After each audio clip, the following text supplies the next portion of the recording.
It was a cold January day in Green Bay, Wisconsin, when a routine police call turned into a scene of horror.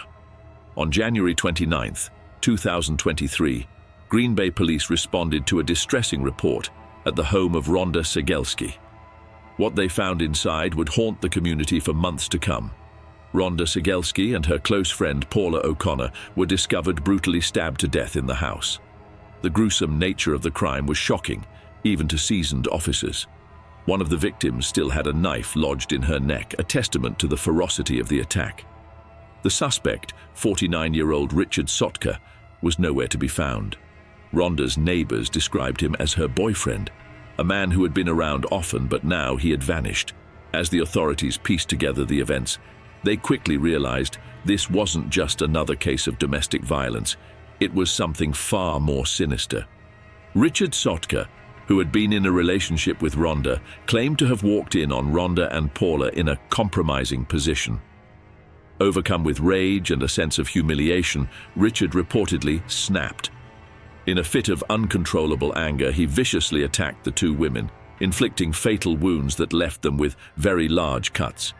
In a desperate bid to escape the consequences of his actions, Richard fled Wisconsin, but his flight was short-lived. The very same day, he was apprehended in Arkansas, bringing an end to a brief but intense manhunt. As Richard sat in a cell awaiting trial, the community was left to grapple with the senseless loss of two women who had been loved by many. Their lives were cut short in a moment of uncontrollable rage, and the man responsible showed no signs of remorse. As the trial for Richard Sotka began, the courtroom was filled with an air of tension and disbelief. The details of the crime were laid bare, and the chilling testimony left everyone wondering how a man could commit such a heinous act against the woman he claimed to love and her close friend. Richard Sotka was charged with 2 counts of first-degree intentional homicide, among other crimes.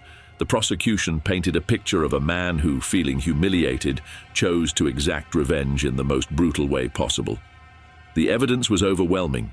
Both Rhonda Cegelski and Paula O'Connor had been stabbed multiple times, with one knife still lodged in Paula's neck when the police arrived. The violence was extreme, calculated, and entirely unjustified. In court, Richard showed little emotion. He claimed self-defense, insisting that the women had provoked him, but his cold demeanor and lack of remorse told a different story. Even at the sentencing hearing, when given a chance to speak, Richard stated, "People want me to show remorse. I feel nothing." Judge Bo Liegua was not swayed by Richard's attempts to downplay his actions. In his final remarks, the judge captured the gravity of the crime.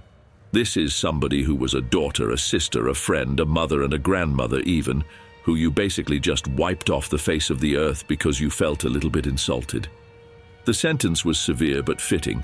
Richard Sotka was handed 2 consecutive life sentences without the possibility of parole, ensuring that he would spend the rest of his days behind bars. In addition, he was ordered to pay over $16,000 in restitution, a small measure of justice for the families left to pick up the pieces. But even with justice served, the tragedy remained, a stark reminder of how fragile life can be when trust is shattered by violence. Sometimes those closest to us can hide the darkest secrets. Don't miss out on more true crime stories. Subscribe now for the next chilling tale.